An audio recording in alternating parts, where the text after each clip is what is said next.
तर देवाच्या संगतीमध्ये गेला पाहिजे. देवाच्या संगतीनं गेलं की ध्येयाकडे पोहोचता येईल. एकदा का ध्येयापर्यंत पोहोचलो की जीवाची निश्चिती येईल. जीव हा निश्चिंत होईल, जीव हा शांत होईल. देवाच्या संगतीनं गेलं पाहिजे. मग देवाच्या संगतीला जाण्यासाठी असा कोणता देव आहे की त्याची आम्ही संगत घेतली पाहिजे? हा भाव सांगत असताना तुकोबरा म्हणतात, भगवान श्री कृष्णाच्या संगतीला तुम्ही जा. देवाची संगत लागली की काय होतं? भगवान श्रीकृष्ण नेमका कसा आहे, का मी त्याच्या संगतीला जावं? भगवान श्रीकृष्ण अनेक पैलूंना आपल्याला पाहता येईल. भगवान श्रीकृष्ण हे पर्यावरण प्रेमी आहेत. पर्यावरणाचं संरक्षण झालं पाहिजे, पर्यावरणाचं संवर्धन झालं पाहिजे, हा विचार देणारे भगवान श्रीकृष्ण आहेत. गोकुळातल्या 12 गावाला जेव्हा अग्नी लागला, तेव्हा अग्नी लागल्यानंतर पहिल्यांदा विझवण्यासाठी जर कोण धावला असेल तर तो भगवान श्रीकृष्ण आहे. जंगलाला वणवा लागल्यानंतर तो वणवा विझवण्यासाठी आम्ही पुढे सरसवलं पाहिजे, हा विचार देणारा भगवान श्रीकृष्ण आहे. पूर्वी जंगलाला वणवा लागायचा. कसा लागायचा आपल्याला माहिती आहे, आपण शाळेत शिकलोय विज्ञान. झाडाच्या फांदीला फांदीचं घर्षण झालं की त्याच्यातून ठिणगी बाहेर पडायची. गवताला लागली की सगळा जंगल जळून खाक व्हायचा.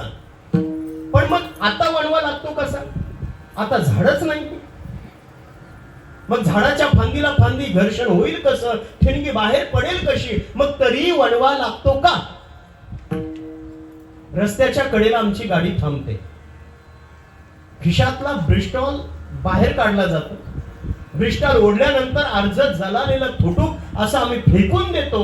वाऱ्याची झुळूक लागली की बघता बघता सगळ्या जंगलाला आग लागते आणि जंगल जळून भस्मसात होते. अरे वणवा लावणारे आपणच आहोत. पण ती लागलेली आग केवळ झाड नाही जाळत, तर या जंगलातली जीवसृष्टी जळते. अनेक असणारी पक्ष्यांची पिल्ली, त्यांची अंडी, हे छोटे छोटे जीव जळून भस्मसात होतात. आम्ही थोडे ध्यानात घ्यायला. भगवान गोपाळ श्रीकृष्ण वणवा विझवण्यासाठी पुढे धावतात, पर्यावरणाचं संरक्षण करतात. गोकुळातली लोक इंद्रदेवाची पूजा करायची. भगवंत त्यांना सांगतो, तुम्हाला पाऊस इंद्र नाही देत, तुम्हाला पाऊस देतात हे वृक्ष, हे डोंगर. तुम्ही गोवर्धनाची पूजा करा, चला गोवर्धनाकडे. आणि गोवर्धन पर्वतावर भगवान श्रीकृष्ण घेऊन जातात सर्वांना आणि तिथे नेल्यानंतर वृक्षारोपण करतात. पाणी आळवा, पाणी जिरवा ही मोहीम आखतात. आम्हाला झाडं लावता आली पाहिजे. आज सरकार नाशिकच्या तपोवनाच्या झाडांची कत्तल करू पाहत आहे. म्हणता 7 वर्षाची जी झाडं आहेत ती झाडं तोडायची. पण ज्या झाडानं 7 वर्षापासून तुम्हाला मला ऑक्सिजन दिला त्याचं काय? एका बाजूला जाहिराती आहे, झाडे लावा, झाडे जगवा. पण दुसऱ्या बाजूला आता नव्यानं जाहिरात आले, झाडं तोडा आणि ऋषींना बसवा. ऋषी हा वृक्षाखाली शोभून दिसतो. ज्या तपोवनात मध्ये भगवान प्रभू रामचंद्रांच्या पदस्पर्श झाला, ज्या तपोवनामध्ये भगवान प्रभू रामचंद्रांचं कार्य कर्तृत्व घडलं गेलं, त्या तपोवनातली असणार वृक्षांची कत्तल करू पाहतात. वृक्ष लागवड करणं ही कालाची गरज आहे, कारण येणारा काळ फार भयानक. कोरोनामध्ये ऑक्सिजनच्या बाटल्यासाठी जीव गुदमरत मरून गेला. आता पाण्याची बाटली घेऊन फिरतो. भविष्याच्या काळामध्ये ऑक्सिजनचा बाटला घेऊन फिरावा लागणार आहे. पाणी एकमेकाला शेअर करतो, पाणी देतो, पण ऑक्सिजन लागला तर देऊ, बायकोला पण नाही देणार. विठ्ठल झाडं लावली गेली पाहिजेत, हा भगवान श्रीकृष्णाचा विचार आहे. लक्षात घ्या. समृद्धी हायवे आला, मुंबई आपल्या गावावरून गेला था. मुंबई नागपूर 800 किलोमीटरचा highway, Baroda expressway, bullet train, हा सगळा डेव्हलपमेंट होत असताना आम्ही लाखो झाडांची कत्तल केली, पण तितकी झाडं मात्र आम्ही लावली नाही. आम्हाला विकास हवाय, पण विकासाच्या नादामध्ये आम्ही पर्यावरण भकास करून टाकला. विठ्ठल भगवान श्रीकृष्ण तुम्हा आम्हाला पर्यावरणाचं संवर्धन करा हा शिकवण देणारा भगवान श्रीकृष्ण. भगवान श्रीकृष्ण राष्ट्रीय एकात्मिकतेचा संदेश देतात. सर्वांनी एकत्रित आलं पाहिजे, सर्वांनी या. मग गोकुलातल्या असणाऱ्या गोर गरीब सगळ्यांनाच कृष्ण एकत्रित करतो. मग त्याची जात पाहत नाही, त्याचा पंथ पाहत नाही, तो गरीब आहे श्रीमंत हे पाहत नाही. सर्वांनी एकत्रित आलं पाहिजे. उलट कृष्ण सांगतात तुम्ही या माझ्या सोबत. तुम्ही लहान असा थोर असा, या रे या रे, याला तरी यार लागे, याला तरी यार लागे, ओ याला तरी यार लागे, याला तरी यार लागे, ओ याला तरी यार लागे, याला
तरी लहान थोर याती भलती नारी नर, उंच नीच नेनो काही भगवंत, तिष्ठ भाव भक्ती देखत असे.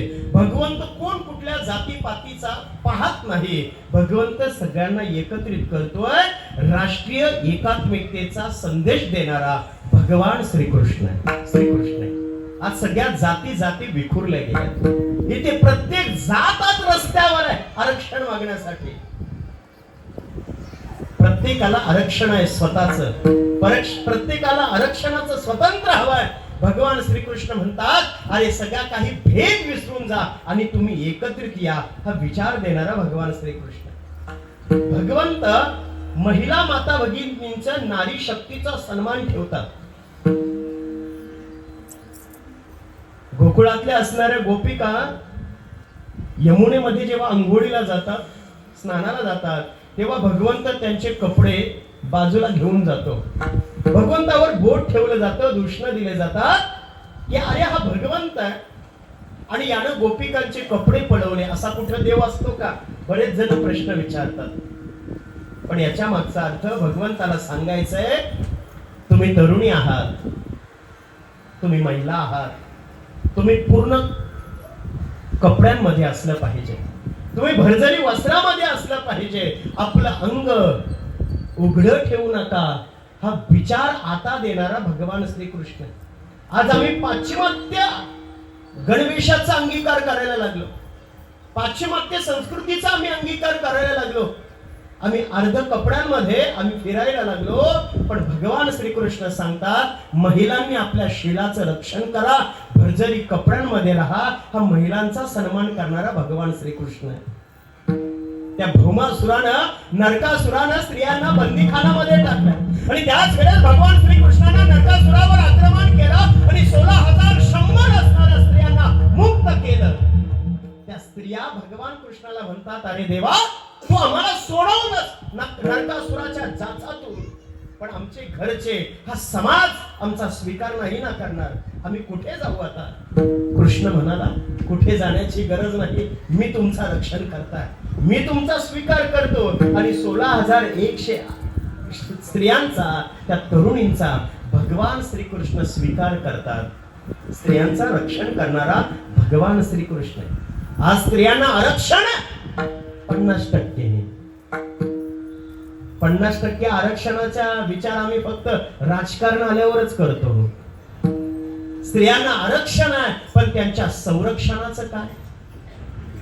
आज इथे 3 वर्षाच्या 4 वर्षाच्या लेकीवर बलात्कार होतो, तिच्यावर अन्यायाने अत्याचार होतोय आणि आमच्या घरातून बाहेर पडलेली तरुणी सही सलामत घरी येईल की नाही, हा मोठा पडलेला प्रश्न आहे. आणि कोणीतरी नराधाम येतोय आणि आमच्या लेकीचे लचके तोडायला निघतोय. लव जिहाद सारखे प्रकरण पोकारलेले आहेत. आमच्या लेकीला, आमच्या हिंदू मुलीला फसवलं जातं, तिला नागवली जाते, पाठवली जाते, तिचे 35 तुकडे केले जातात. त्या स्त्रियांच्या सन्मानासाठी इथल्या युवकांमध्ये, इथल्या नागरिकांमध्ये भगवान श्रीकृष्णाचे विचार जागृत होणं ही काळाची गरज आहे. विठ्ठल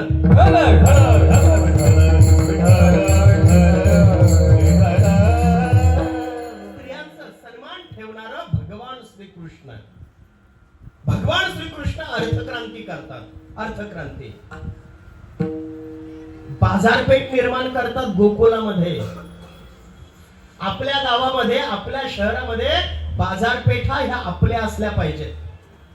बाजारपेठा आपल्या. आणि नाक्या वसरलं भैया आहे, रामकिसन, रामप्रसाद, केस कापाला अब्दुल्ला, इस्माईल. थोडं सजग आणि सावध होणं गरजेचे. आज आपल्या अवतीभोवती अनेक आदिल आणि इस्माईल टपलेत. डॉक्टर असणारे, समाजाच्या हितासाठी ज्याने शिक्षण घेतलं, डॉक्टर केलं, डॉक्टर झाले, चांगले ज्ञान मिळवलं, पण ह्याच नराधमानं दिल्लीमध्ये बॉम्बस्फोट घडवून आणला. यासाठी आम्हाला थोडं सावध पावलं टाकणं गरजेचं. ते आदिल इस्माईल बाजूला आहेत आपल्या, आम्ही थोडी सावधानता राखणं गरजेचं आहे. बाजारपेठा आपल्या, तिथे दुकानं सुद्धा आपलीच असली पाहिजे. भगवंत गवळणी जेव्हा मथुरेला जातात ना, मथुरा सांगतो आम्ही, मथुर नाही, आमच्या डोक्यात मथुर आहे. विठ्ठल आपला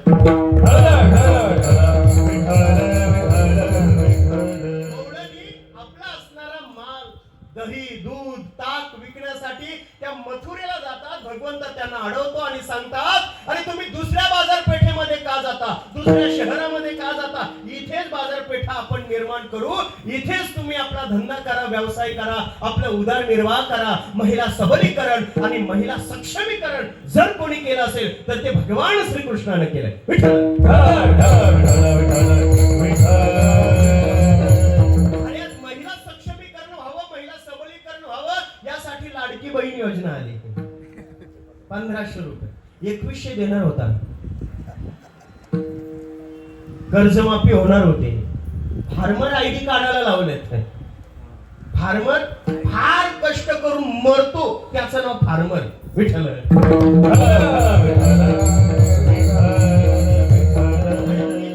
ही लाडकी बहीण योजना बंद केली पाहिजे. ते देणंच बंद केलं पाहिजे. बंद केलं पाहिजे का नको? हा, केलं पाहिजे. ज्यांना आलं नाही ना त्याचबद्दल केलं पाहिजे. कशासाठी दिले हो योजना? आपण एखादा उद्योग व्यवसाय करा, मग त्याच्यातून आपल्या घराचा, कुटुंबाचा उदरनिर्वाह करा. मुलीच्या शिक्षणासाठी, लेकाच्या शिक्षणासाठी त्याचा वापर करा. पण बसलेल्या किती महिलांनी उद्योग व्यवसायाला सुरुवात केली हो? त्या 1500 रुपयाच्या आम्ही काय घेतल्या? साड्या. पिवळ्या रंगाच्या साड्या जास्त दिल्या. विठ्ठल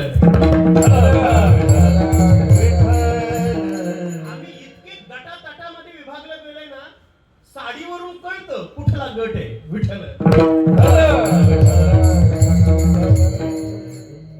तो खर्च आम्ही साड्यांवर केला. विचारायला लागलो की 1500 रुपयात काय होत आहे. 1500 रुपयामध्ये दारापुढे वडापावची टपरी सुरू होईल, एखाद्या भाजीपाल्याचा दुकानही सुरू होईल आणि हळूहळू तो व्यवसाय मोठा करता येईल, लेकीला चांगलं शिक्षण देता येईल. याच्यासाठी सरकार अनुदान देतं, पण आम्ही मात्र त्याचा गैरवापर करतो. मला असं वाटतं हे अनुदान देणं बंद केलं पाहिजे. हा सगळा खर्च शिक्षण व्यवस्थेवर लावणं गरजेचं आहे. आज मराठी शाळेची काय अवस्था आहे. पडक्या भिंती, गलकट छप्पर, मुलांना राहायला शिक्षणासाठी व्यवस्थित रूम नाहीये, खेळायला पटांगण नाहीये, प्यायला चांगलं पाणी नाहीये. एका वर्ग खोलीमध्ये 4 वर्ग भरवले जातात. आज मराठी शाळा बंद पडण्याच्या अवस्थेवर आल्या. ती शिक्षण व्यवस्थेवर खर्च करणं गरजेचं आहे. आज तो खर्च आरोग्य व्यवस्थेवर करणं गरजेचं आहे. आज आरोग्याची काय दुरावस्था आहे. 5 लाखाचा आयुष्यमान भारताचा विमा आहे, पण 5 लाखाचा विमा आहे, पण दवाखाना कुठे आहे.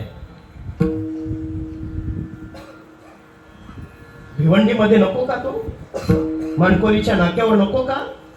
ठाण्याला मुंबईला जाता जाता त्या टोल नाक्याच्या त्या खाडीवर पुलावरच म्हातारी मान टाकते. विठ्ठल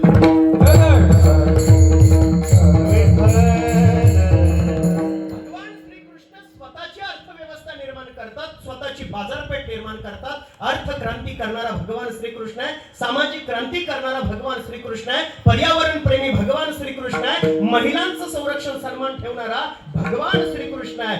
भगवान श्रीकृष्ण हे उत्तम साहित्यिक आहे. साहित्यिक आहे. हे साहित्यिकानं भगवान श्रीकृष्णाकडे पाहावं. अगदी कवी, थोर तत्ववेत्ता, महान वक्ता म्हणजे भगवान श्रीकृष्ण आहे. वक्ते अनेक आहेत, पण ऐन रणांगणामध्ये असणारा भगवान श्रीकृष्ण, जे अर्जुन जेव्हा गर्भगरीत झाला आणि भगवंताला म्हणतात मी युद्ध करणार नाही, ते मला राज्य नको आहे, नचं राज्य सुखानेच, डोक्याला हात लावून बसलेल्या अर्जुनाला भगवंत सांगतात की हे अर्जुना, क्लैप्यमास्मगम प्रार्था नाहीतर तो प्रपद्यते क्षुद्र हृदय दौर्बल्य त्यक्तो तिष्ठ परंतपा. हे अर्जुना, हृदयाची दुर्बलावस्था झटकून टाक आणि लढाईला तयार हो. अर्जुनामध्ये प्रेरणा भरणारा भगवान श्रीकृष्ण आहे. साहित्य कसं असायला हवं, लिखाण कसं असायला हवं, कविता किती प्रेरणादायी असायला हव्यात, हे भगवान श्रीकृष्णांकडून आम्ही शिकलो पाहिजे. Bhagavad Gita is the best motivation speech in the world. ते महान असणाऱ्या जगातील प्रेरणेचा स्तोत्र आहे. भगवान श्रीकृष्ण उत्तम साहित्यिक आहे. या सगळ्या अंगाने आपण भगवंताला पाहिलं की मग त्या भगवंताला आपण तुझी संगती, त्याच्या संगतीमध्ये गेलो पाहिजे. कारण ज्याची जशी संगत असते तशी आपली पंगत असते. तशी पंगत असते, जशी संगत घडेल तशी. ढेकणाच्या संगे हिरा जो भंगला, कुसंगे नाडला साधू जैसा. कोळसा हातात घेतला की हात काळे होणारच, पण ह्याच हातामध्ये जर टाळ घेतला तर नामस्मरण घडणारच. विठ्ठल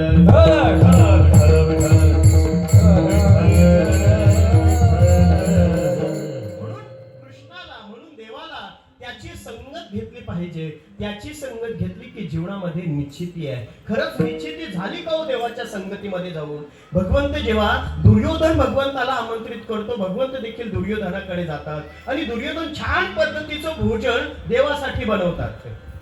पनीर चिल्ली बनवतात. काय काय सांगू आपल्याकडे, काय काय श्रीखंड, पुरी, आम्रखंड, सगळं काही असा पंचपक्वानाचा बेत दुर्योधन बनवतो. भगवंत त्याच्या घरापर्यंत जातात, वाड्यामध्ये जातात, महालामध्ये जातात. पण उत्कृष्ट बनवलेलं भोजन, उत्कृष्ट बनवलेलं जेवण, पण दुर्योधनामध्ये मात्र अहंकार होता. तो सांगत होता सगळ्यांना, देव माझ्याकडे जेवायला आला, भगवंत माझ्या घरी जेवायला आला. महाराज गावात कोणच्याच घरी नाही जेवला, आमच्याच घरी आला. विठ्ठल देव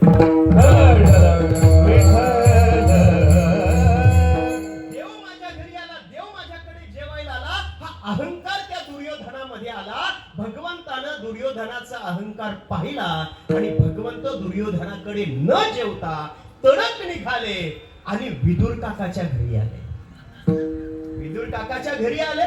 विदुराची झोपडी, अगदी गरीब असणारा माणूस, पण भगवंत आले. पण भगवंताला जेवायला द्यायचं काय. विदुराकडे काहीच नाहीये. अष्ट विश्व दारिद्र्य विदुराच्या घरामध्ये आहे. या सृष्टीचा मालक करता हरता द्वारकाधीश भगवान श्रीकृष्णाने घरी आलाय, निदान मी त्याला काहीतरी दिलं पाहिजे ना, पण काहीच नाही. विदुरानं आपल्या पत्नीला सांगितलं, अगं काहीतरी बनव ना, माझा देव आलाय, माझा सखा आलाय. आणि अगदी कण्या घेतल्या आणि त्या कण्या विदुराच्या पत्नीनं पाण्यामध्ये रांधल्या आणि त्या कण्या दिल्या, भगवंताला भोजनासाठी दिल्या. दरदरीत पाण्यामध्ये रांधलेल्या जैशा कण्या, त्या कण्या पाण्यामध्ये रांधलेल्या भगवंताला दिल्या. भगवंताने अगदी आधाशासारख्या प्रेमानं अगदी त्या कण्या खाल्ल्या.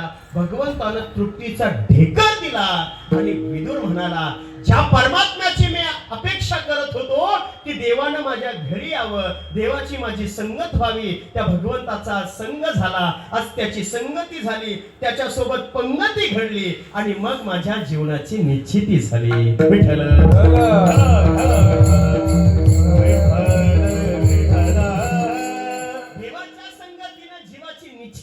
निश्चिती आहे. संतांच्या संगतीनं जीवाची निश्चिती आहे, महापुरुषाच्या संगतीनं जीवाची निश्चिती आहे. म्हणून आम्ही तिकडे गेलो पाहिजे. छत्रसाल बुंदेला, हा छत्रसाल बुंदेला औरंगजेबासाठी काम करतो. या छत्रसाल बुंदेलाने नुकताच देवगड जिंकला होता, आपला अजोड पराक्रम केला होता, आपली तलवार त्यानं चालवली होती, शौर्य धैर्य त्याचं पाहिलं होतं. त्याच्या त्या धैर्यापुढे, त्याच्या त्या शौर्यापुढे शत्रू पक्षानं हार स्वीकारली होती, देवगड किल्ला जिंकला होता. पण या छत्रसाल बुंदेलाचं साधक कौतुक औरंगजेबानं केलं नव्हतं. छत्रसाल बुंदेलाला वाईट वाटलं, अरे ज्याच्यासाठी नोकरी करतोय, ज्याच्यासाठी चाकरी करतोय, त्याने माझं साधक कौतुक सुद्धा करू नये. आणि छत्रसाल बुंदेला निघाला, महाराष्ट्रात आला. महाराष्ट्रात कृष्णा नदीच्या तीरावर छत्रपती शिवाजीराजांची छावणी पडली होती. त्या छावणीमध्ये तडक घुसला, राजांकडे आला, राजानं मुद्रात केला आणि छत्रसाल बुंदेला म्हणाला, राजा म्या तुमच्या सोबत येतो, राजा म्या तुमच्या स्वराज्यात येतो, राजा मला तुमच्या स्वराज्यात चाकरी द्या, राजा मला तुमच्या स्वराज्यात नोकरी द्या, राजा आजपासून तुमची नोकरी करेल, आज तुमची इमानतपणे सेवा करेल, राजा घ्या मला सवय. शिवाजी राजानं छत्रसालांना असं उचलून घेतलं, त्याला मिठी लावली, मिठी मारली आणि राजे म्हणतात, छत्रसाल तुम्ही तो राजपूत, तुम्ही योद्धे आहात, वीर आहात, मनात आणाल ते करू शकता. आमच्याकडे नोकरी काय करता, आमच्याकडे सेवा काय करता, आमच्याकडे चाकरी काय करता. आमचा दुश्मन तो औरंगजेब आहे, तुमचा सुद्धा दुश्मन औरंगजेब आहे. आमच्या दुश्मन ते यवन आहेत, मुखाले तुमच्या सुद्धा तेच आहेत. तुम्ही बुंदेलखंडातून लढा, आम्ही दख्खन मधून लढतो आणि बघा आजोडाचा पराक्रम करू आणि स्वतःचं राज्य निर्माण करू. त्या छत्रसाल बुंदेलानं तेच केलं आणि स्वतःचं बुंदेलखंड राज्य निर्माण केलं. आणि मग छत्रसाल बुंदेला शिवाजी राजांकडे येतात आणि शिवाजी राजांना सांगतात, राजा जर तुमची संगत झाली नसती, जर तुमच्या जवळ आलो नसतो, तर माझं अस्तित्व मला कळालं नसतं आणि मी ध्येयापर्यंत पोहोचलो नसतो, माझ्या जीवनातली निश्चिती मला मिळाली नसती, तुझी या संगती. विठ्ठल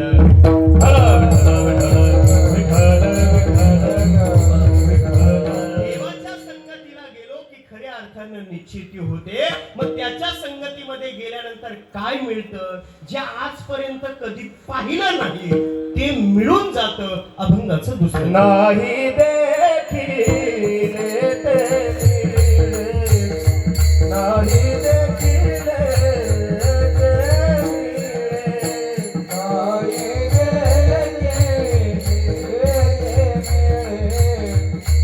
नाही देखिले ते मिळे, नाही देखिले ते मिळे, नाही देखिले ते मिळे, नाही देखिले ते मिळे.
आजपर्यंत कधी पाहिलं नाही, जे भोग मिळाले नाहीत, जे सुख मिळालं नाही आणि जो सोहळा अनुभवायला मिळाला नाही, ते देवाच्या संगतीनं प्राप्त होतं. काय काय मिळतं? आपली वेळ आता झाली. काय काय मिळतं? सुदामा अगदी गरीब आहे, खायला जवळ काही नाही, राहायला चांगलं घर नाही. आणि सुदामाच्या पत्नीनं सांगितलं, तुमचा मित्र द्वारकाधीश आहे,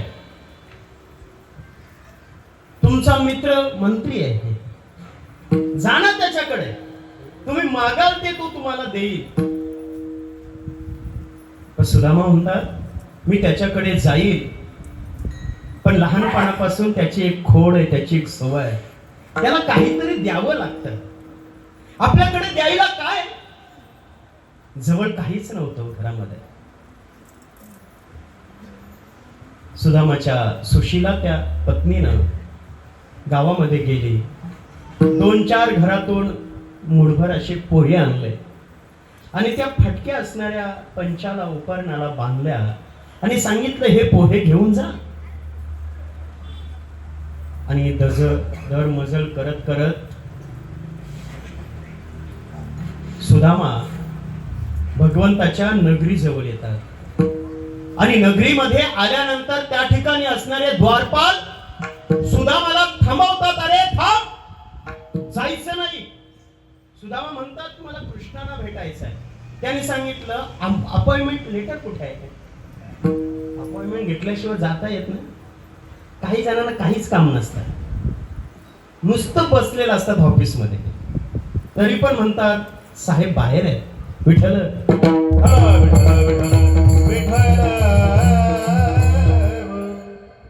2-3 वेळा अनुभव आला म्हणून सांगतो. विठ्ठल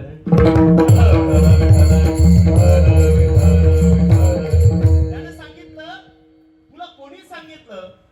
त्यानं सांगितलं की मला कृष्णाला भेटायचंय, देवाला भेटायचं आहे. त्या द्वारपाळानं थांबवलं, सांगितलंय तुला जाता येणार नाही. अरे द्वारपाला कन्हैया से कह दो, इधर पे सुदामा गरीब आ गया है, इधर पे सुदामा गरीब आ गया है. अरे द्वारपाला कन्हैया से कह दो, अरे द्वारपाला कन्हैया से कह दो, इधर पे सुदामा गरीब आ गया है, इधर पे सुदामा गरीब आ गया.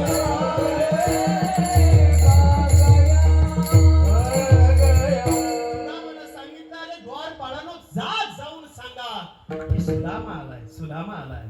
द्वारपाळाने सांगितलं भगवंताला, देवा कोणीतरी सुदामा आहे आणि तो तुम्हाला भेटण्यासाठी आलाय. सुदामा हे शब्द जेव्हा भगवंताच्या कानावर पडले, तेव्हा द्वारकाधीश असणारा भगवान श्रीकृष्ण सिंहासनाला बाजूला सारून धावत पळत द्वारापाशी येतात आणि अशी कर्कच मिठी सुदामाला मारतात. माझा सखा आला, माझा सखा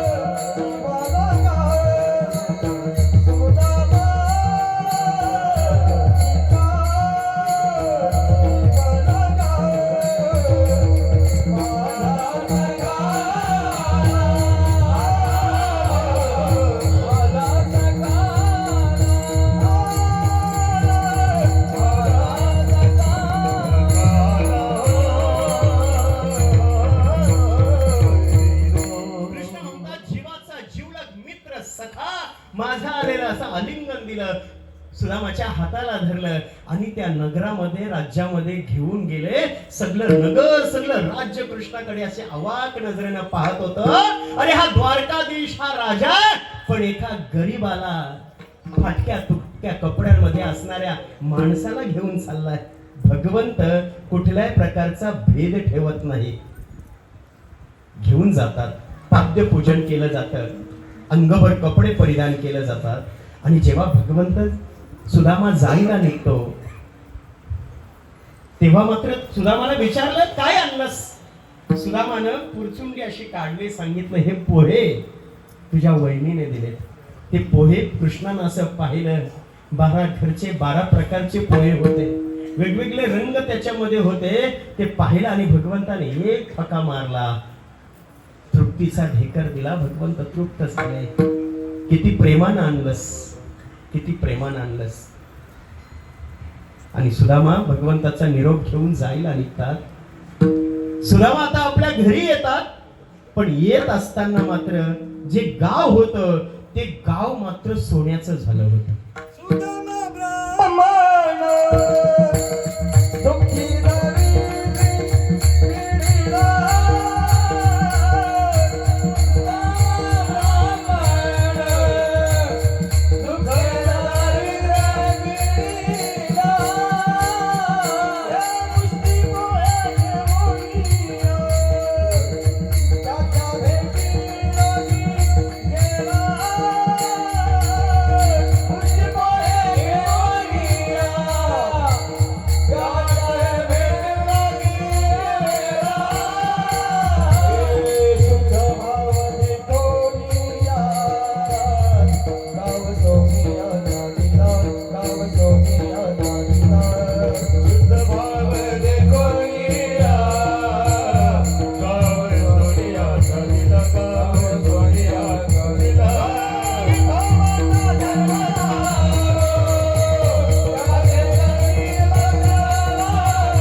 आवाज लागो. एकदा टाळी.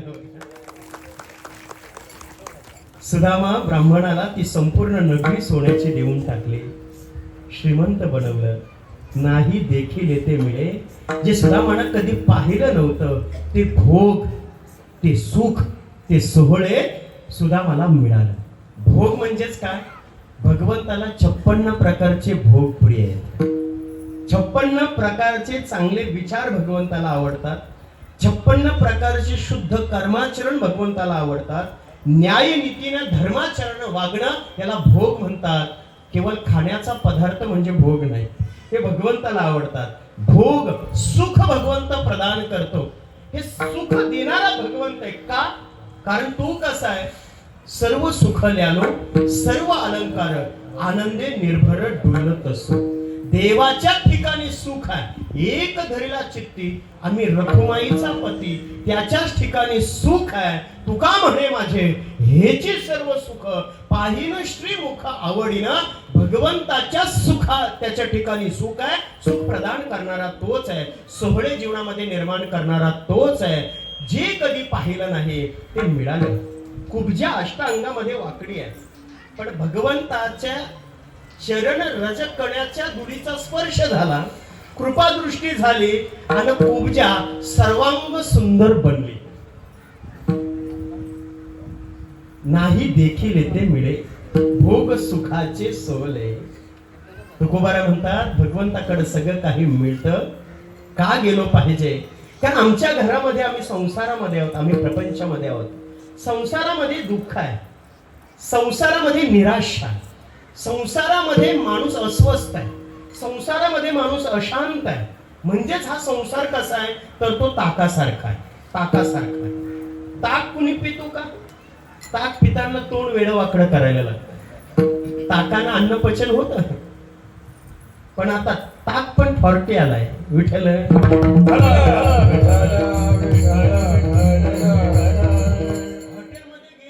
पहिल्यांदा ऑर्डर ताकाची असते. ताक नाही, छास आहे की. एक जण हॉटेलमध्ये गेला, आमचे डिमांड वेगवेगळे असतात. हॉटेलमध्ये गेल्या त्याने विचारलं जे काय तुमच्याकडे सगळ्यात जास्त गरमागरम आहे ना ते घेऊन ये. हॉटेलचा वेटर डायरेक्ट त्याचे चुलीवरचे काय असतं ते निखारे घेऊन आला. निखाऱ्यांचा डिश पुढे ठेवला. तो पण महाबहादर होता. त्यांनी त्या निखाऱ्यावर बिस्टॉल पेटवला आणि निघून गेला. विठ्ठल हॉटेलमध्ये गेल्यानंतर गरमागरम चहा दे मागतो आणि फुंकर मारून पितो. विठ्ठल घरी ताकाचे सरोवर आहे. प्रपंच आसार आहे, संसार आसार आहे, पण परमार्थामध्ये भगवंताकडे नवनीत आहे, लोणी आहे. दुधाची परिपूर्णतेची अवस्था म्हणजे लोणी आहे. एकदा लोणी झालं की पुन्हा त्याचं दही नाही घे, पुन्हा त्याचं दूध नाही. ती सर्वोच्च असणारी बेस्ट असणारी अवस्था आहे म्हणजेच ते लोणी आहे. भगवंत म्हणजेच ते नवनीत आहे. भगवंत म्हणतात की येथे नवनीताचा तुकोबारा म्हणतात येथे नवनीताचा पूर. ताक म्हणजे सरोवर आहे. सरोवरातलं पाणी एकाच जागेवर असतं. नवनीताचा महापूर आहे. नवनीत म्हणजेच काय? आनंद. नवनीत म्हणजे सुख, नवनीत म्हणजे सोहळा, नवनीत म्हणजे भोग, नवनीत म्हणजे निश्चिती. हा महापूर सतत चालत असतो आणि तो कृष्णाच्या ठिकाणी आहे, तो भगवंताच्या ठिकाणी आहे. म्हणून भगवंताला नवनीत म्हटलेलं. मंथोनी नवनीता तैसे घे अनंता. नवनीत अनंत आहे. येथे नवनीताचा पूर तो आम्हाला मिळाला. सुख मिळालं, भोग मिळाला, समाधान मिळालं, जीवाची निश्चिती झाली. म्हणून हे देवा आता तू आम्हाला दौडू नकोस, आम्हाला हकलू नकोस. अभंगाचं शेवट तुका म्हणे आता, तुका म्हणे आता, तुका म्हणे आता, तुका म्हणे आता, तुका म्हणे आता, तुका म्हणे आता, तुका म्हणे आता, तुका म्हणे आता, तुका म्हणे आता, तुका म्हणे आता, तुका म्हणे आता, तुका म्हणे आता.